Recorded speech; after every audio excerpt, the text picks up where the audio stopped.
Ako po si Manolito Tolentino II na nakatira po dito sa Imus, Cavite. Edad ko po ngayon ay 45 years old po. Ako kasi dati ako nasa construction works ako dati.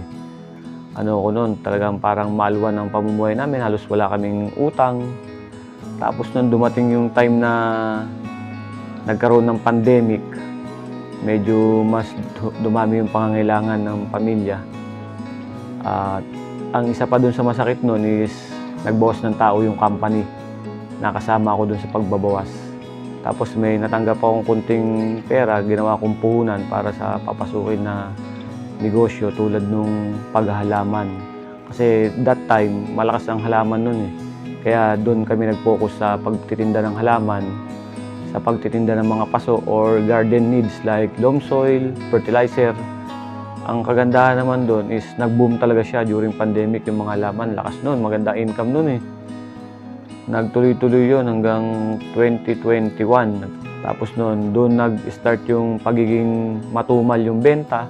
Humina siya ng humina kasi papalipas na yung pandemic, nakakalabas na yung mga tao. Ang ginawa namin doon, nag-pull out kami ron, yung aming pondo. Unti-unting nawawala. Yung bank account namin, naubos yung laman. Kasi nga, dahil nga doon sa bisyo ko. Yung bisyo ko kasi noon, talagang hindi pangkaraniwan eh. Kakaiba yung bisyo ko eh. Kasi ang pinapasok ko noon, mga malalaking kasino. Hanggang sa naubusan kami, na halos bankrupt na. Yung mga panahon kasi noon, napag-isip-isip ko talagang maling-mali. Parang hindi tama talaga yung ginagawa ko. Parang sa isang padre de pamilya, parang sinisira mo lang yung magiging future ng mga anak mo, ng future ng pamilya nyo para magsama-sama kayo na maayos dahil dun sa pagsusugal na yun. Kaya naisip ko talaga, mas mabuti na yung maghanap ng pagkakakitaan, yung maayos, yung lumalaban ka ng parehas, yung laban lang sa hamon ng buhay. Papasalamat po ako kasi kahit papaano po merong akong pinasisimulan po muli ngayon. Yung buy and sell ko po, yung mga gadgets, kahit ano po, basta pwede pong mabenta, yung tulad ng mga bike. Minsan po nag-aahente ako ng mga nagpapabenta ng sasakyan. Natanggap po yan. Minsan po nag-on-call driver ako para may pang-extra. Iniisip ko po, yung pagod, napapalitan yan eh, okay lang yan eh. Ang pinaka-importante po sa akin, makasustento po ako sa pamilya ko, yung pangangailangan po eh. Hanggang ngayon, nandito pa rin ako sa buy and sell. Pero meron kaming honeybee na yan. Hindi namin binibitawan yung honeybee business namin. Na sa amin naman talaga nakapangalan. Awat tulong po ng Diyos eh, may mga customer pa naman po kami na tuloy-tuloy po mo-order sa amin. Hindi man po kalakihan ng kita pero sa awat tulong po talaga ng Diyos. Ayan, yung pagmamarket naman po, yung ginagawa ko po niyan, ika nga po, tinatawag po yan ng buy and sell. Meron po talaga ako na legit na o lehitimong supplier niyan na talagang kakilala ko naman po. Minsan po, pinapadala niya po ako ng products na walang bayad, mabenta ko lang, parang commission based na lang ako. Kaya awat tulong po ng Diyos, mayroon po siyang pinagkaloob sa akin ng mga tao, business partner kung matatawag, kahit papaano po. Napakalaking tulong po sa akin, sa pamilya ko po. Sa buy and sell, hawak mo yung oras mo eh. Kita mo yung pamilya mo, nandyan lang, hindi ka lumalayo. Minsan nakakasama mo pa sa mga transaction mo, sa mga pakikipag-meet up mo. Hindi man po madali pero laban lang po talaga sa pagtitinda kasi napakarami pong struggle na po pwede pong mangyari.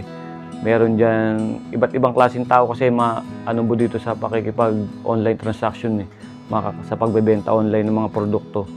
Lalo-lalo na kung hindi ka pa kilala. Kaya tiwala lang po lagi sa magagawa ng Diyos. Lagi ko po pinagdadasal na sana lagi maayos yung kliyente ko, maayos yung nagsusupply sa akin para maging maayos po o smooth yung transaction namin. Ayan, yung kinikita ko naman dito sa pagbabay and sell ko, kahit paano nakakasapat naman po sa daily needs like yung food, minsan yung mga baon ng bata. Ang nagpapalakas po ng loob sa akin, yung sa araw-araw kong pananampalataya sa Diyos. Sa araw-araw na sinasamahan niya ako kasi kahit kailan din niya ako iniwan eh. Kahit nung lugmok pa ako nung nasa kadiliman pa ako, ngayon nasa liwanag na, sinasamahan niya talaga ako hanggang sa ngayon.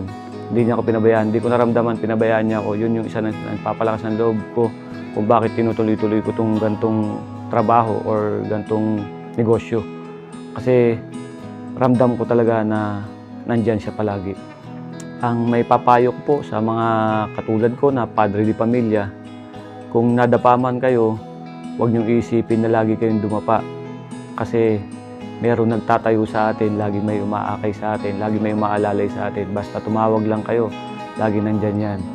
Ang pinaka-importante dyan, ang panalangin. Huwag niyo po kakalimutan yan na lagi tayong may Diyos. Ipagtiwala natin sa Diyos ang lahat ng ating mga ginagawa. Lakipan natin ng sipag at tiyaga, laban lang.